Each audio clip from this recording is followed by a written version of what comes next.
Welcome to Netidhatri news. ముందుగా headlines చూద్దాం.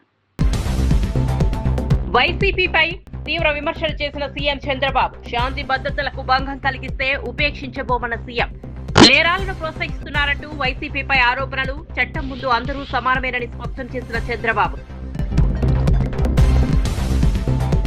కేసీఆర్ పై సంచలన వ్యాఖ్యలు చేసిన వి హనుమంతరావు. జయశంకర్ అవమానించారంటూ కేసీఆర్ పై ఆరోపణ. జయశంకర్ త్యాగాలను మరవవద్దన్న వి హనుమంతరావు. మాటల్లో కాదు చేతల్లో గౌరవం చూపాలన్న విహెచ్. డిఎస్సీపై వైసీపీకి సవాల్ విసిరిన పట్టాభిరామ్. డిఎస్సీ ఆరోపణలకు ఆధారాలు చూపాలన్న పట్టాభిరామ్. బహిరంగ చర్చకు ఎందుకు రాలేదని వైసీపీని ప్రశ్నించిన నేత. విద్యార్థుల భవిష్యత్తుతో ఆడుకోవద్దన్న పట్టాభిరామ్. 156 లక్షలతో మార్కెట్ కమిటీ భవనాలకు శంకుస్థాపన. రైతుల కోసం మార్కెట్ యార్డ్ అభివృద్ధికి శ్రీకారం. వెంకటేశ్వరపల్లిలో అభివృద్ధి పనులకు మంత్రి పొన్నం. రైతులకు మెరుగైన మార్కెట్ సౌకర్యాలే ప్రభుత్వ లక్ష్యమని వ్యాఖ్య.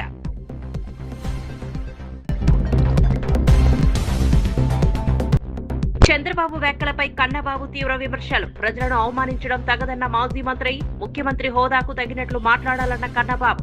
ప్రజల సమస్యలపై దృష్టి పెట్టాలని ప్రభుత్వానికి సూచన.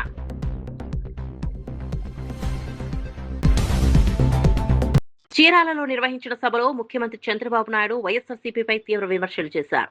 గంజాయి, బ్లేడ్ గ్యాంగ్లు, నేరాలకు పాల్పడే వర్గాలను ఆ పార్టీ ప్రోత్సహిస్తోందని ఆరోపించారు. శ్రీకాకుళంలో మాజీ మంత్రి కుమారుడు ప్రమాదానికి కారణమైన బాధితుడిని ఆసుపత్రికి తరలించలేదని విమర్శించారు. తర్వాత ఇతరులపై కేసులు మోపి తప్పించుకునే ప్రయత్నం చేశారని ఆరోపించారు. గొర్రెల కాపరి ప్రమాదంలో మరణించిన ఘటనపై కూడా బాధ్యతారహిత వ్యాఖ్యలు చేశారని అన్నారు. పరామర్శకు వెళ్లిన సమయంలో విధుల్లో ఉన్న పోలీసు అధికారిని చుట్టుముట్టి వైసీపీ నేతలు అసభ్యంగా ప్రవర్తించారని మండిపడ్డారు. రాష్ట్రంలో శాంతి భద్రతలను దెబ్బతీసే చర్యలను ప్రభుత్వం సహించబోదని, చట్టం ముందు అందరూ సమానమేనని ముఖ్యమంత్రి స్పష్టం చేశారు. మంత్రి ఇమ్మీడియట్ గా వెళ్లి వాళ్ళ తండ్రి కాబట్టి ఆ కొడుకు కేసు మాఫీ చేయడానికి వేరే వాళ్ళపైన కేసు పెట్టించాడు. వేరే వాళ్ళపైన కేసు పెట్టి ఈ కేసు మాఫీ చేసుకున్నారు. ఇప్పుడు రాష్ట్రం అంతా సీసీటీవీ కెమెరాలు పెట్టాను. ఎవడైనా దొంగతనం చేసినా, నేరాలు ఘోరాలు చేసినా కబద్దార్, మూడో నేత్రం మీ వెంటనే ఉంటుంది. ఎవరు తప్పించుకోలేరు. అందులో మొత్తం వచ్చాయి. వస్తే ఈయనంటాడు చాలా చిన్న పిల్లోడు చంపేశాడు, ఏమవుతుందని మాట్లాడతాడు. గొర్రెల కాపరి చనిపోయాడు. చనిపోతే 44 ఏళ్ళు చనిపోయాడు. దానికి పెద్ద సమస్య ఏంటంటాడు. మీరు ఒక్కసారి ఆలోచించుకోవాలి. మానవత్వం ఉండాలి, మనుషుల్లో ఆలోచన విధానం ఉండాలి. మొన్న దానిపైన చూడడానికి పోయి రోడ్డంతా స్తంభింపజేస్తూ వెళ్ళారు. విశాఖపట్నం నుంచి 1 గంట జర్నీ, 7 గంటలు వెళ్ళారు. అక్కడ ఒక పోలీస్ ఆఫీసర్, ఒక మహిళ, ప్రజలను కాపాడవలసిన మహిళ, కాకి బట్టలు వేసుకున్న మహిళ. గవర్నమెంట్ వీరికైతే ఒక వెపన్ కూడా ఇస్తారు. వాళ్ళ ఆత్మరక్షణకే కాకుండా ప్రజల్ని కాపాడడానికి అలాంటి మహిళ పట్ల అసభ్యంగా ప్రవర్తిస్తారు.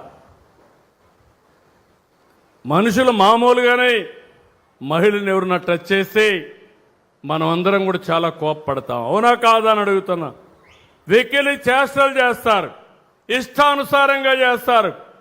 కడానావిడిని మాప్ చేసేసి ఇష్టానుసారంగా అసభ్యంగా ప్రవర్తిస్తే కనీసం కండెం చేసే పరిస్థితి లేకుండా పోయింది. పాలమూరు ప్రాంతానికి అన్యాయం జరుగుతోందని మాజీ మంత్రి తీవ్ర విమర్శలు చేశారు. పాలమూరు బిడ్డనని చెప్పుకునే ముఖ్యమంత్రి రేవంత్ రెడ్డి ఏపీకి నీళ్లు తరలించేందుకు చంద్రబాబుకు సహకరిస్తున్నారని ఆరోపించారు. 2.5 ఏళ్లుగా పాలమూరు రంగారెడ్డి ప్రాజెక్టులలో తట్టెడు మట్టి కూడా ఎత్తలేదని విమర్శించారు.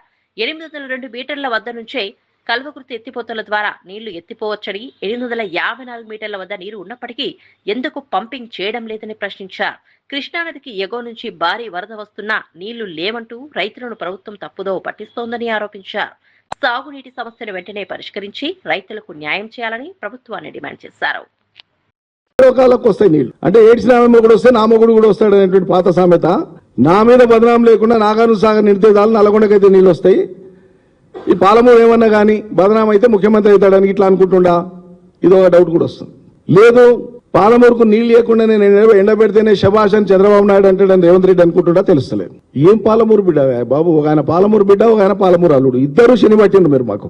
పాలమూరు అల్లుడు అయిన ఆయన ఎవరు ఉత్తమ్ కుమార్ రెడ్డి మాకు శనే, పాలమూరు బిడ్డ అని చెప్పుకునే రేవంత్ రెడ్డి ఒక శనే కాదు. మాకు నిజంగా పాలమూరు చీమునెత్తురుంది, ఆ ప్రజల యొక్క దుఃఖం తెలుసు అంటే నీవు గొప్పగా ప్రయత్నం చేసి నీవు శ్రమపడి చెమటోడ్చి మేధస్సు నగరించి 10 రూపాయలు ఖర్చు పెట్టి నీళ్లు ఇచ్చేది ఏమీ లేదు, ఒక్క చుక్క.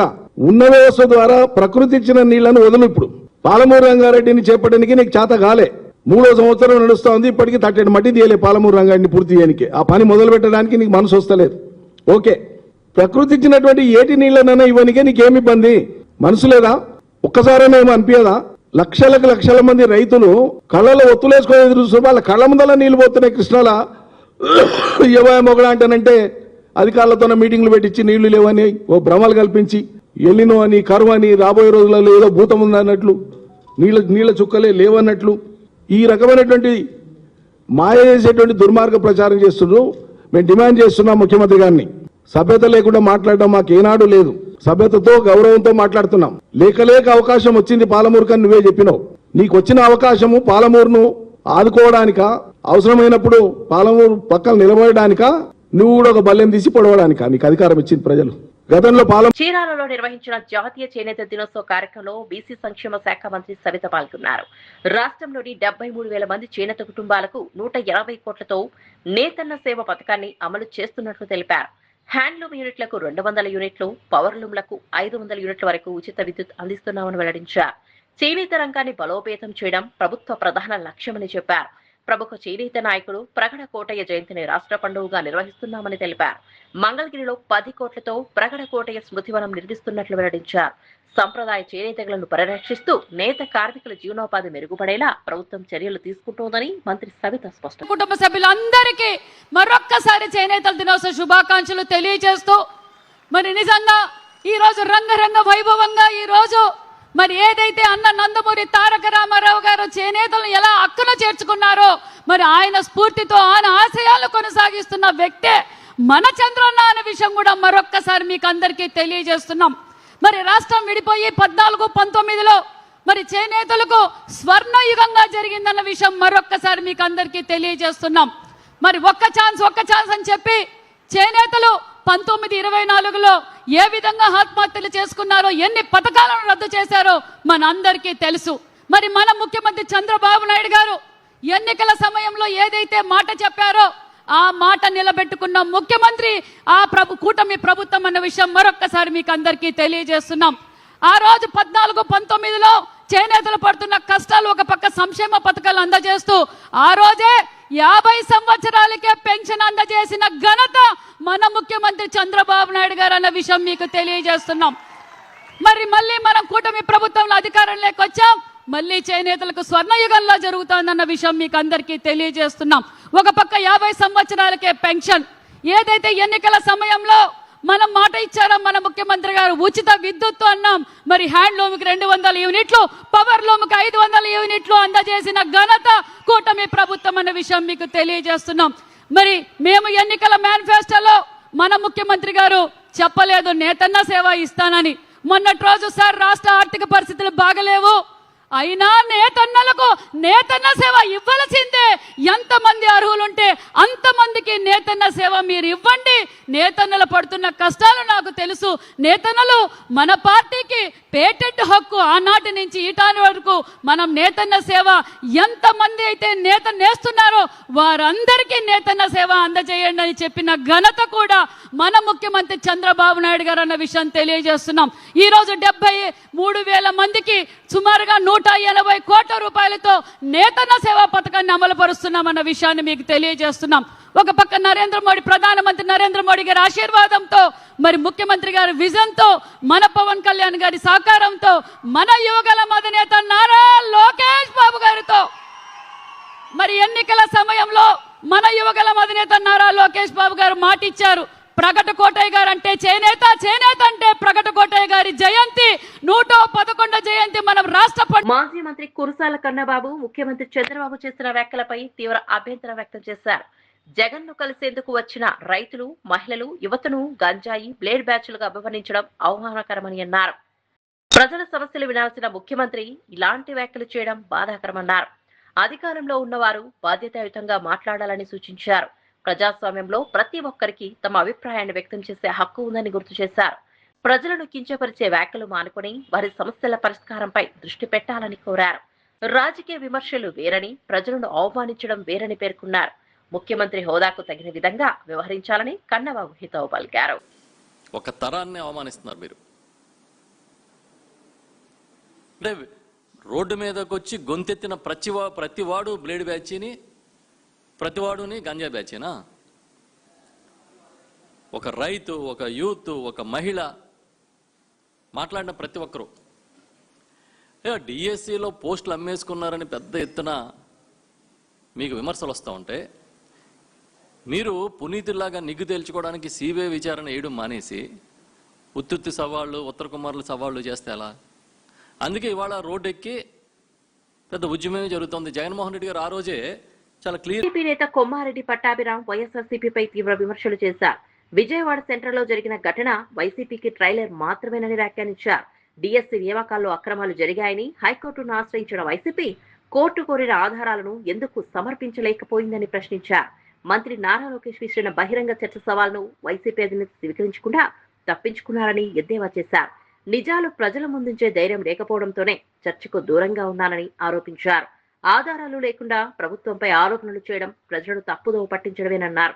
డిఎస్సీ నియామకాల విషయంలో ప్రభుత్వం పారదర్శకంగా వ్యవహరిస్తోందని, కోర్టులోనూ వాస్తవాలు బయటపడుతున్నాయని పేర్కొన్నారు.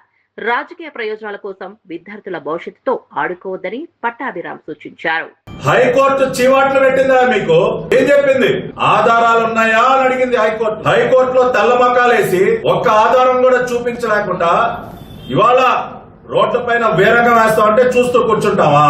మీ ఇష్టానుసారం నగరంలో ఉన్నటువంటి ప్రజల్ని ఇబ్బంది పెట్టే విధంగా మేము గంజాయి మొక్కల్ని, మాఫియా, మద్యం మాఫియా డాన్లను వేసుకుని రోడ్డు మీదకి వస్తామంటే తెలుగుదేశం పార్టీ, నగర ప్రజలు కూడా చూస్తూ ఊరుకునే పరిస్థితి ఉండదు. కాంగ్రెస్ ఎంపీ చామల కిరణ్ కుమార్ రెడ్డి బీఆర్ఎస్ పై తీవ్ర విమర్శలు చేశారు. ప్రజలు బీఆర్ఎస్ పాలనను మర్చిపోలేదని, వరుస ఎన్నికల్లో ఎదురైన పరాజయాలే ప్రజాభిప్రాయానికి నిదర్శనమని అన్నారు. ఓటములపై ఆత్మపరిశీలన చేసుకోవాల్సిన బదులు అధికార పార్టీపై ఆరోపణలు చేస్తూ సోషల్ మీడియాలో తప్పుడు ప్రచారం చేస్తున్నారని విమర్శించారు. కేటీఆర్, హరీష్ రావు వాస్తవాలను అంగీకరించి ప్రజల తీర్పును గౌరవించాలని సూచించారు. రాష్ట్ర ప్రభుత్వం చేపడుతున్న అభివృద్ధి కార్యక్రమాలను చూసి నిరాశతోనే ఇలాంటి విమర్శలు చేస్తున్నారని ఆరోపించారు. ప్రజల సమస్యలపై నిర్మాణాత్మకంగా స్పందించడం ప్రతిపక్ష బాధ్యత అని, అసత్య ప్రచారాలతో రాజకీయ లబ్ధి పొందాలని చూడటం సరికాదని చామల కిరణ్ కుమార్ రెడ్డి పేర్కొన్నారు. దౌర్భాగ్యులు వీళ్ళిద్దరు బావబామర్దులు. ఇలా కేంద్ర ప్రభుత్వం వెనుకకు తగ్గడానికి కారణం రేవంత్ రెడ్డి గారు, ఉత్తమ్ కుమార్ రెడ్డి గారు పలుమార్లు వచ్చి జలశక్తి మినిస్టర్ని కలిసి, ఎన్విరాన్మెంటల్ మినిస్టర్ని కలిసి అక్కడ ఉన్నటువంటి పరిస్థితులను వివరించి 200 టీఎంసీ నీళ్ళు ఇచ్చే పరిస్థితే లేదని చెప్పడంతో వెనక్కి తగ్గినటువంటి పరిస్థితి. ఇలా నాణ్యతమైనటువంటి విద్యను అందియాలని చెప్పి రేవంత్ రెడ్డి గారు ప్రయత్నం చేస్తున్నారు. రేవంత్ రెడ్డి గారు విద్యార్థులకు వ్యతిరేకం కాదు. ఇప్పుడున్నటువంటి విద్యా వ్యవస్థ, ఇప్పుడున్నటువంటి టీచింగ్ ఫ్యాకల్టీకి సంబంధించినటువంటి పరిస్థితిని మెరుగుపరచాలని, స్కిల్ డెవలప్మెంట్ని పెంచాలన్న ఉద్దేశంతో తాపత్రయపడుతుండు. 10 సంవత్సరాల్లో ఏ రోజు కూడా ఉద్యోగాల పరిస్థితి ఏందని ఆలోచించినోడు కూడా ఇవాళ వచ్చి మాట్లాడే ప్రయత్నం చేస్తున్నారు. తూర్పు గోదావరి జిల్లాకు చెందిన ఏడేళ్ల ప్రియదర్శిని తన కుటుంబ జీవితంలో ఎదుర్కొంటున్న కష్టాలను వెల్లడిస్తూ న్యాయం కోసం విజ్ఞప్తి చేశారు. 2006లో వివాహం అనంతరం భర్త కుటుంబంతో కలిసి విశాఖపట్నంలో నివసించానని, తరువాత కుటుంబ పరిస్థితుల కారణంగా అద్దె ఇంటికి మారాల్సి వచ్చిందని తెలిపారు. 2 పిల్లలను పెంచుకుంటూ ఎన్నో ఇబ్బందులు ఎదుర్కొన్నానని ఆవేదన వ్యక్తం చేశారు. కుటుంబ సభ్యులు తనకు జరిగిన అన్యాయంపై సంబంధిత అధికారులు ఆశ్రయించినా సరైన న్యాయం జరగలేదని చెప్పారు. చివరకు న్యాయం కోసం భిక్షాటన చేయాల్సిన పరిస్థితి వచ్చిందని కన్నీటి పర్యంతమయ్యారు. తన సమస్యను ప్రభుత్వం గుర్తించి తగిన న్యాయం చేయాలని, తన పిల్లల భవిష్యత్తును కాపాడాలని పేర్కొన్నారు. బాధిత మహిళకు న్యాయం జరిగేలా అధికారులు స్పందించాలని స్థానికులు కూడా కోరుతున్నారు. ఇంటిపైన వివాహం చేశారు, వివాహ సర్టిఫికెట్, అలాగే ఆ వివాహానికి సంబంధించినటువంటి ఫోటో, ఆ తల్లి, తండ్రి, అలాగే ఆ కుర్రోడు, వాళ్ళిద్దరు ఆడపడుచులు ఉన్నటువంటి ఫోటో, వాళ్లే దగ్గరుండి వివాహం చేశారు. 2,50,000 కట్నం ఇచ్చి ఆ రోజుల్లో 2 లక్షలు వాళ్ళకి 50,000 ఆడబడుచులకి కట్నం ఇచ్చి వివాహం చేశారు పెద్దల సమక్షంలో కుదర్చగా. పెళ్ళైన తర్వాత ఈ అమ్మాయి అలాగే ఏడుదో దొరబాబు అంటే ఈ అమ్మాయి భర్త తండ్రి ఉద్యోగరీత్యా విశాఖపట్నం ఉన్నారు కనుక రఘుదేపురం నివాసమైన ఎయిర్పోర్ట్లో ఉన్నటువంటి క్వార్టర్స్లో 2006 నుండి 2019 వరకు వాళ్ళు అక్కడే ఒకే ఇంట్లో అనగా అబ్బులు గారు మాంగారు గంగమ్మ గారు దొరబాబు ప్రియదర్శిని వీళ్ళ ఇంకా చిన్నాడబడుచు శాంతి కొమ్ము శాంతి స్వాతి అనేటువంటి అమ్మాయి ఒకే ఇంట్లో ఉన్నారు దాదాపు 2019 వరకు. 2019లో ఆయన రిటైర్ అయిపోయిన సందర్భంలో ఆయన బయలుదేరి విశాఖపట్నం నుంచి రఘుదేపురం సొంతింటికి అబ్బులు గారు గంగమ్మ గారు వచ్చే ముందు తన కొడుకుని కోడల్ని ఎయిర్పోర్ట్ క్వార్టర్స్ ఎదురుగా ఉన్నటువంటి అపార్ట్మెంట్లో, అది కూడా అక్షయ కిరణ్ అనేటువంటి తెలుగు వారపత్రిక ఆయన పేరు సత్యకిరణ్ గారు, ఆయన ఇంట్లో వాళ్ళే పెట్టి ఈ ఆడబడుచులు వీళ్ళు కూడా ఆ ఇంట్లో నివాసం పెట్టి వచ్చారు. అక్కడి నుంచి వచ్చేసారు. వచ్చిన తర్వాత ఇక్కడికి వచ్చిన తర్వాత సంవత్సరానికి అంటే దాదాపు ఈ గంగమ్మ గారు చనిపోయింది ఎప్పుడమ్మా 19/4/2019 సంవత్సరంలో ఇక్కడికి వచ్చేసారు. ఇక్కడికి వచ్చినటువంటి జూన్ నెల 11వ తారీఖు జూన్ మాసం అంటే 6వ నెల 2020లో వాళ్ళ అత్తగారు చనిపోయింది. 2019లో ఇక్కడికి వచ్చారు, సంవత్సరం అవ్వకుండా వాళ్ళ అత్తగారు చనిపోయింది. వాళ్ళ అత్తగారు చనిపోయిన తర్వాత మళ్ళీ వీళ్ళు ఎక్కడ మాజీ మంత్రి వి హనుమంతరావు కీలక వ్యాఖ్యలు చేశారు. ఒక సందర్భంలో కేసీఆర్ ప్రొఫెసర్ జయశంకర్ తాను మాత్రమే ఉన్న సమయంలో కేసీఆర్ జయశంకర్ ను అవమానించేలా మాట్లాడారని వెల్లడించారు. ఆ వ్యాఖ్యలు విని తాను తీవ్రంగా బాధపడ్డానని చెప్పారు. అనంతరం జయశంకర్ ను ప్రశ్నించగా ఇలాంటి మాటలు తరచూ వింటున్నానని, తెలంగాణ రాష్ట్రం కోసం అన్ని భరిస్తున్నారని ఆవేదన వ్యక్తం చేశారని తెలిపారు. తనకు ఆలోచనలు ఉన్నా వాటిని అమలు చేసే శక్తి లేదని జయశంకర్ చెప్పినట్లు వెల్లడించారు. బతికి ఉన్నప్పుడే గౌరవించని నాయకులు ఇప్పుడు జయశంకర్ ను దేవుడిలా కొలుస్తున్నారని విమర్శించారు. తెలంగాణ ఉద్యమంలో జయశంకర్ చేసిన త్యాగాలను ఎప్పటికీ మరవలేమని, ఆయన ఆశయాలను నిజంగా గౌరవించాలంటే మాటల్లో కాదు చేతల్లో చూపించాలని హనుమంతరావు అన్నారు. అంటూ ఉంటాడు కానీ నేను ఏం చేయలేను హనుమంతన్న అన్నాడు. నాకు ఆలోచన వచ్చింది, దానిని అమలు చేసే శక్తి నాకు లేదు. మంచి అయినా చెడైనా కేసీఆర్ నాకు నోటికొచ్చినట్లు మాట్లాడినా తెలంగాణ రాష్ట్రం కొరకు భరిస్తున్నా అన్నాడు. బతుకున్నప్పుడేమో అవమానపరిచిన బీఆర్ఎస్ నాయకులు ఇప్పుడేమో ఆయన ఆకాశం మీద దేవునిలాగా పొడుగుతుంటే చూడలేక పాత సంగతి ప్రజలకు చెప్తున్నా. ఎందుకంటే నా ముందే జరిగింది, నేను ముగ్గురమే ఉండుంటివి కనుక దాన్ని బాధపడుతూ ఆ రోజులలోనేమో ఇన్సల్ట్ చేస్తారు, ఆయన స్టాచ్యూ పెట్టరు తెలంగాణ వచ్చినాక. కానీ వాళ్ళ ఆయన జన్మదిన సందర్భంలో గొప్పలుగా మాట్లాడుతుంటే అది చూడలేక ఇవాళ నేను ఎన్నడూ మాట్లాడగాని అప్పుడేమో ఇన్సల్ట్ చేశారు ఆయనను. కానీ ఆయన ఆ ఇన్సల్ట్కు ఎందుకంటే నిజంగా తెలంగాణ తెచ్చిన వ్యక్తి ఎవరంటే ప్రొఫెసర్ జయశంకర్ అనేది నా ఉద్దేశం. కనుక ఆయనకు సరి అయిన న్యాయం జరగాలని నా ఆలోచన. ఇవాళ గొప్పలు చెప్పడం కాదు, ఆయన ఆకాశానికి ఎత్తడం కాదు, ఆయనకు జరిగిన అవమానములకు భరించి తెలంగాణ తేవడానికి ముఖ్య వ్యక్తి అహోరాత్రులు కృషి చేసి మంచి సలహాలు ఇచ్చి ఆయనను తెలంగాణ రావడానికి ముఖ్య కారకుడు అనేది నా ఉద్దేశం. ఆయన మాజీ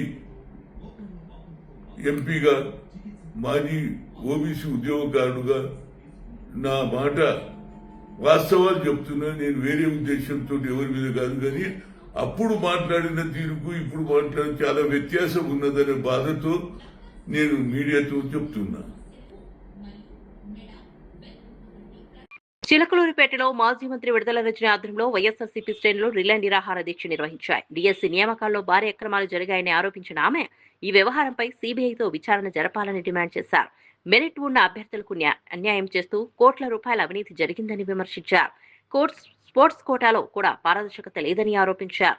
ఈ వ్యవహారానికి నైతిక బాధ్యత వహిస్తూ విద్యాశాఖ మంత్రి నారా లోకేష్ వెంటనే రాజీనామా చేయాలని డిమాండ్ చేశారు. ఫీజు రీయింబర్స్మెంట్ బకాయిలను వెంటనే విడుదల చేయాలని, విద్యార్థుల ఇబ్బందులను ప్రభుత్వం గుర్తించాలని కోరారు. నిరుద్యోగ భృతి హామీని అమలు చేయాలని కూడా డిమాండ్ చేశారు. యువత భవిష్యత్తుతో ప్రభుత్వం చెలగాటం ఆడకూడదని విడుదల రజని హెచ్చరించారు. ఈ డిఎస్సి సంబంధించిన అభ్యర్థులంతా ఏ విధంగా రోడ్లకి యాజిటేషన్ చేస్తున్నారో మనం చూస్తాం. కాబట్టి అటు యువత విద్యార్థులు ఎంతో ఆశయాలతో ఒక ఆశయంతో మరి ఇంతవరకు వచ్చినటువంటి వీళ్ళ ప్రతిభకు గుర్తింపు ఇవ్వకుండా ఎవరెవరికో అసలు ఊహించిన వాళ్ళకి వాళ్ళ కమిషన్స్ ఇచ్చిన వాళ్ళకి ఇస్తున్నారంటే దీని పట్ల మేమంతా కూడా ఒకటే చెప్తా ఉన్నాము. ఇది తప్పు, పెద్ద స్కామ్ జరిగింది. వైఎస్ఆర్ కాంగ్రెస్ పార్టీ ఒకటే డిమాండ్ చేస్తా ఉంది. ఈ డిఎస్సి పట్ల ఏవైతే అవకతవకలు, అక్రమాలు అండ్ స్కామ్ జరిగిందో దీని మీద సిబిఐ ఎంక్వైరీ తక్షణమే వేయించాలి అని చెప్పి ఈ కూటమి ప్రభుత్వాన్ని డిమాండ్ చేస్తుంది. దీనికి పూర్తిగా కూడా నైతిక బాధ్యత వహిస్తూ దీనికి మంత్రి ఎవరండి? నారా లోకేష్ గారు కదా, ఆయన కదా. కాబట్టి నారా లోకేష్ గారు రాజీనామా చేయాలి అని చెప్పేసి వైఎస్ఆర్ కాంగ్రెస్ పార్టీ డిమాండ్ చేస్తూ ఉంది. ఫీ రీయింబర్స్మెంట్ పేదవాడు ఉన్నత చదువులకు దూరం కాకూడదనే ఉద్దేశంతో ఆనాడు రాజశేఖర రెడ్డి గారు ఒక గొప్ప ఆశయంతో ఈ కార్యక్రమాన్ని తీసుకొచ్చారు. దీన్ని ఇంకా మరింత స్ట్రెంథెన్ చేస్తూ దీనికి బలం చేకూరుస్తూ విద్యా దీవెన, వసతి దీవెన అని కూడా ఇస్తూ మరి జగన్మోహన్ రెడ్డి గారు విద్యతోనే ఆ కుటుంబం యొక్క తలరాతలు మారతాయని భావించి మరి ఈ ఫీ రీయింబర్స్మెంట్ని అర్హులైన ప్రతి ఒక్కరు కూడా అందజేయాలనే ఉద్దేశంతో ఇస్తూ ముందుకు వచ్చారు. ఈ రోజున 8 క్వార్టర్లు అయింది.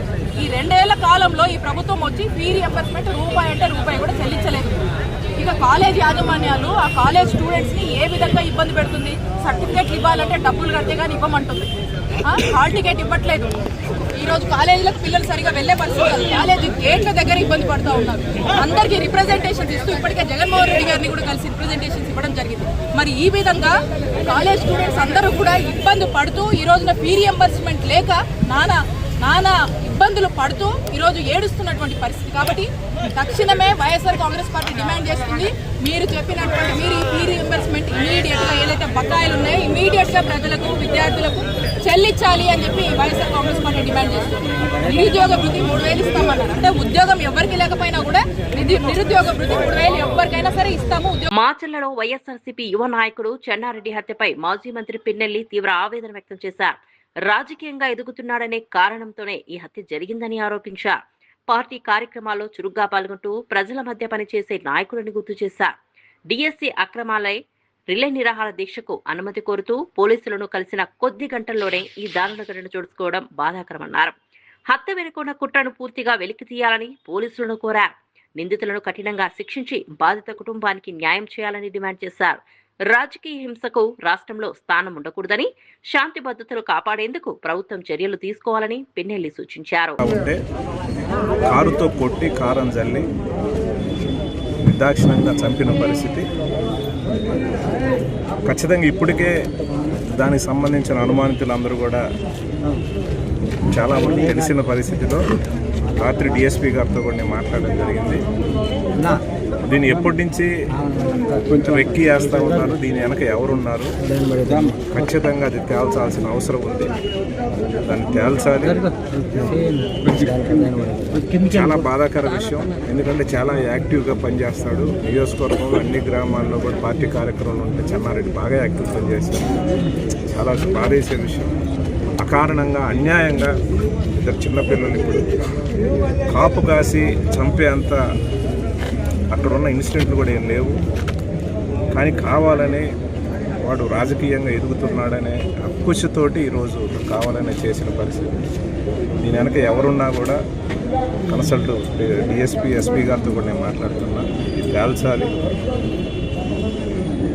ఖచ్చితంగా. ఇమీడియట్గా ఈ కుట్ర కోణం ఏముందో, ఎవరెవరు పార్టిసిపేట్ చేశారు, ఎవరెవరు ఉన్నారో తేల్చాలని నేను డిమాండ్ చేస్తున్నాను. పార్లమెంట్ ఆవరణలో విపక్ష ఎంపీలు మరోసారి నిరసనకు దిగారు.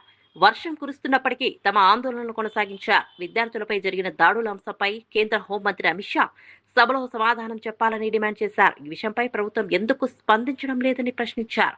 అమిత్ కనిపించడం లేదు అనే ప్లకార్డులు ప్రదర్శిస్తూ నిరసన తెలిపారు.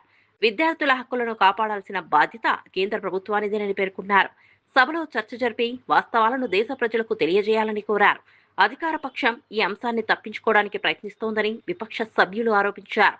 విద్యార్థులపై జరిగిన ఘటనలకు బాధ్యులపై చర్యలు తీసుకోవాలని, పార్లమెంట్లో పూర్తిస్థాయి చర్చ నిర్వహించాలని విపక్షం డిమాండ్ చేసింది.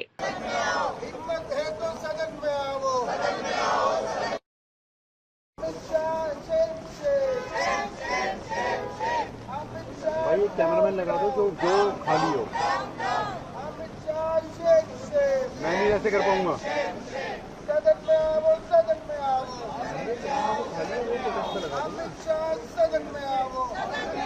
सदन में आओ, सदन में आकर जवाब दो,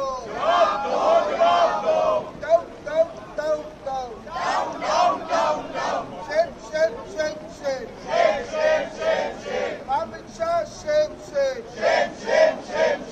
अमित शाह सदन में आओ, बच्चों के ऊपर अजीत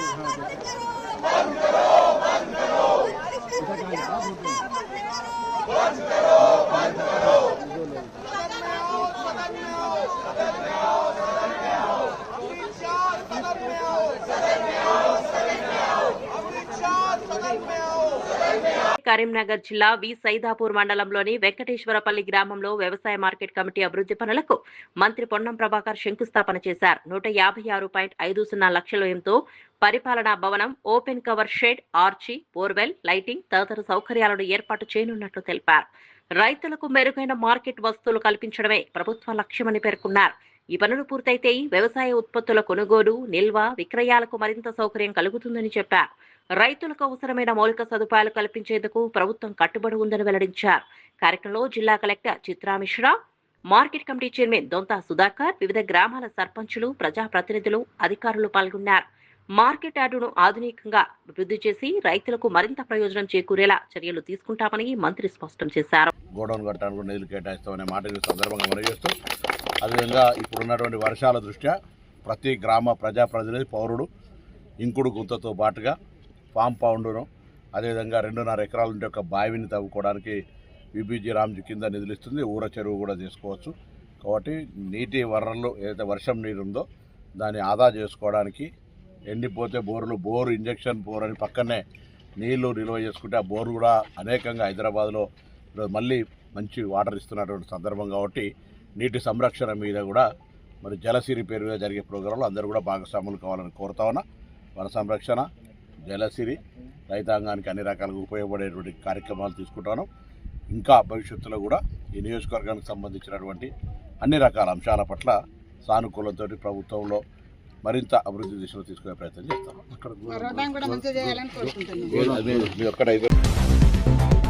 వైసీపీపై తీవ్ర విమర్శలు చేసిన సీఎం చంద్రబాబు, శాంతి భద్రతలకు భంగం కలిగిస్తే ఉపేక్షించబోమన్న సీఎం. నేరాలను ప్రోత్సహిస్తున్నారంటూ వైసీపీపై ఆరోపణలు. చట్టం ముందు అందరూ సమానమేనని స్పష్టం చేసిన చంద్రబాబు, కేసీఆర్ పై సంచలన వ్యాఖ్యలు చేసిన వి హనుమంతరావు, జయశంకర్ అవమానించారంటూ కేసీఆర్ పై ఆరోపణ. జయశంకర్ త్యాగాలను మరవవద్దన్న వి హనుమంతరావు, మాటల్లో కాదు చేతల్లో గౌరవం చూపాలన్న విహెచ్.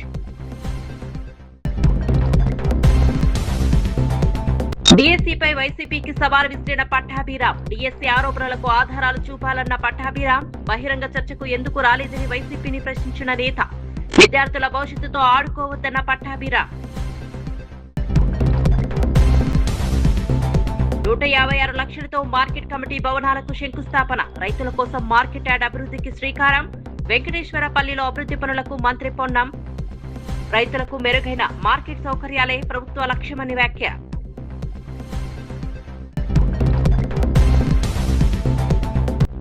చంద్రబాబు వ్యాఖ్యలపై కన్నబాబు తీవ్ర విమర్శలు. ప్రజలను అవమానించడం తగదన్న మాజీ మంత్రి, ముఖ్యమంత్రి హోదాకు తగినట్లు మాట్లాడాలన్న కన్నబాబు. ప్రజల సమస్యలపై దృష్టి పెట్టాలని ప్రభుత్వానికి సూచన.